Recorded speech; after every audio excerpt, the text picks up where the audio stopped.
Good morning students. आज हम कक्षा 10 के अंतर्गत हिंदी व्याकरण में रचना के आधार पर वाक्य पढ़ेंगे। सबसे पहले हम वाक्य की परिभाषा पढ़ेंगे। शब्दों के सार्थक समूह को वाक्य कहते हैं, अर्थात शब्दों का ऐसा समूह जो पूर्ण अर्थ प्रकट करता है वाक्य कहलाता है। इसी क्रम में वाक्य की विशेषताएं। वाक्य की क्या क्या विशेषताएं होती हैं, आइए पढ़ते हैं। वाक्य में उद्देश्य और विधेय होता है। वाक्य पूर्ण अर्थ प्रकट करने वाला होता है। इसी क्रम में आगे वाला बिंदु है वाक्य के अंग। आइए पढ़ते हैं वाक्य के कौन कौन से अंग होते हैं। वाक्य के दो अंग होते हैं, उद्देश्य और दूसरा विधेय। यहाँ पर हम इस उदाहरण के द्वारा उद्देश्य और विधेय को समझ सकते हैं। प्राची विद्यालय जाती है।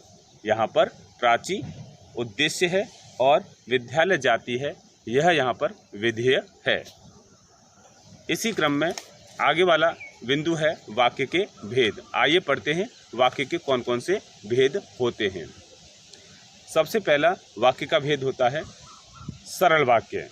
सरल वाक्य किसे कहते हैं?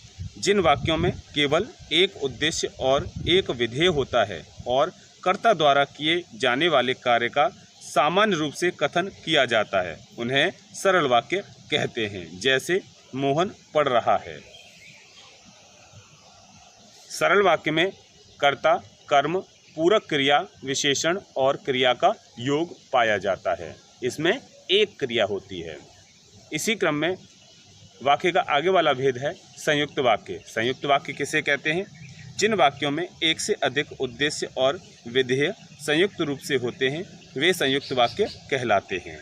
यह दो स्वतंत्र उपवाक्यों को किसी समुच्चय बोधक द्वारा जोड़कर बनाया जाता है। जैसे पिताजी को फल खरीदने थे, इसलिए वे बाजार गए। इस वाक्य में दो विधेय फल खरीदने थे और बाजार गए का प्रयोग हुआ है, इसलिए समुच्चय बोधक से जुड़े हैं, अतः यह एक संयुक्त वाक्य है।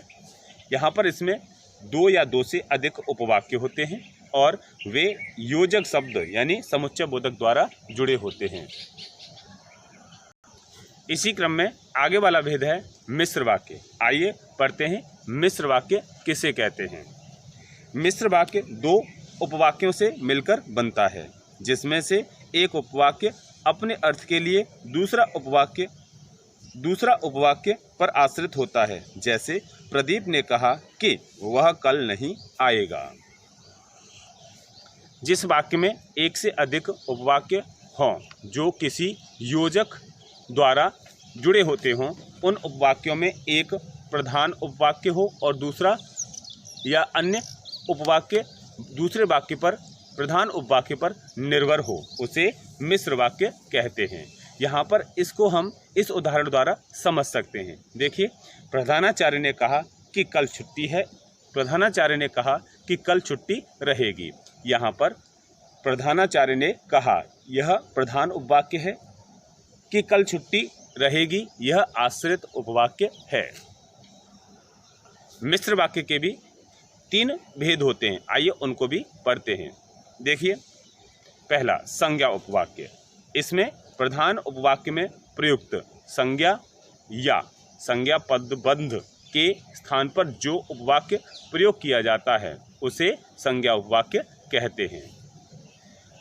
आश्रित उपवाक्य से पहले की योजक का प्रयोग किया जाता है। इसमें देखिए, उदाहरण को देखिए। राम कहता है कि मैं बाजार जा रहा हूँ। यह यहाँ पर संज्ञा उपवाक्य है। आगे वाला इसी क्रम में मिश्र वाक्य का भेद है विशेषण उपवाक्य। प्रधान उपवाक्य में प्रयुक्त संज्ञा या सर्वनाम की विशेषता बताने वाले वाक्यों को विशेषण उपवाक्य कहते हैं। आश्रित उपवाक्य से पहले ज यानी जिसे, जो, जैसे योजकों का प्रयोग किया जाता है। यहाँ पर इसको हम इस उदाहरण के माध्यम से देखेंगे। यह वही बालक है जो कल चौराहे पर मिला था। तो यहाँ पर देखिए, यह जो से जुड़ा हुआ है। यहाँ पर यह वही बालक है, यह प्रधान उपवाक्य है, और जो कल चौराहे पर मिला था यह आश्रित उपवाक्य है। इसी क्रम में आगे वाला भेद है क्रिया विशेषण उपवाक्य। प्रधान उपवाक्य की क्रिया की विशेषता बताने वाले आश्रित उपवाक्य क्रिया विशेषण उपवाक्य कहलाते हैं। आश्रित उपवाक्य से पहले ज योजक का प्रयोग किया जाता है। देखिए उदाहरण देखिए, जब वर्षा हो रही थी तब छात्र मैदान में थे, तो यह हमारा क्रिया विशेषण उपवाक्य कहलाएगा। तो इस तरह से आज हमने वाक्य भेद पढ़े, आज हमने वाक्यों के भेद रचना के आधार पर पढ़े। इसका अभ्यास कार्य आपको भेजा जा रहा है, आप उस अभ्यास कार्य को अपनी उत्तर पुस्तिका में हल करेंगे। धन्यवाद।